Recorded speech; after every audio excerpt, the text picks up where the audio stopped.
గండేపల్లి మండల పి నాయకంపల్లిలోని శివ పంచాయతన క్షేత్రాన్ని శ్రీ శృంగేరి పీఠాధిపతి జగద్గురు శంకరాచార్య విధుశేఖర భారత స్వామి సందర్శించారు. నూతనంగా నిర్మించిన గోశాల, యాగశాల, పాకశాల, ప్రవచన మండపాన్ని ఆయన ప్రారంభించారు.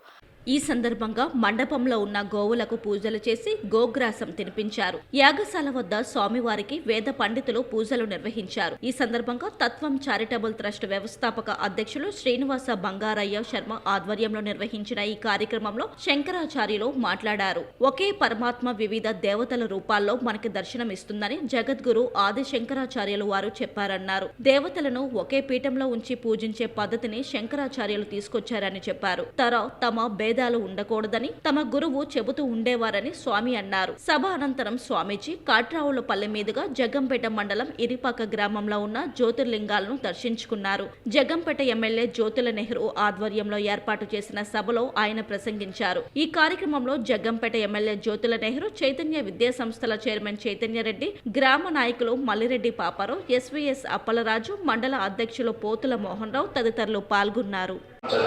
ఆ పరమాత్మ యొక్క కృపకు పాత్రుడు కావచ్చు అనేటటువంటి విషయాన్ని శంకరాచార్యుల వారు ఉపదేశించి అందరూ ఆస్తికుల్లోనూ ఒక ఐకమత్యాన్ని తీసుకొచ్చారు. ఇక్కడ అంటే ఇది ఎలాగా, లోకంలో చిన్నపిల్లలకి తల్లిదండ్రులు రకరకాల బట్టలను కొంటారు. మన పిల్లలకి ఏం బాగుంటాయో, ఎలాంటి బట్టలు అయితే బాగుంటాయో అలాంటి బట్టలు కొనుక్కొస్తారు. రకరకాల బట్టలు కొంటారు. అందులో ఇప్పుడు 4-5 రకాల బట్టలు కొని తీసుకొచ్చారు. రోజు ఒక్కొక్క జతలు తొడుగుతారు పిల్లలకి. ఇక 4-5 రకాల జతలు మన పిల్లలకి ఏం బాగుంటాయో అటువంటి వాటినే తీసి కొనుక్కొని వచ్చాం. ఒక్కొక్క రోజు ఒక్కొక్క బట్టలని తొడుగుతూ ఉన్నాం. కానీ ఏమవుతుంది అంటే, ఫలానా బట్టలని తొడిగినప్పుడు తల్లికి తన పిల్లల్ని చూసుకోవడం అంటే చాలా ఇష్టం, ఇంకా ఎక్కువ. మిగతా బట్టలు తొడిగినప్పటికంటే ఈ బట్టలు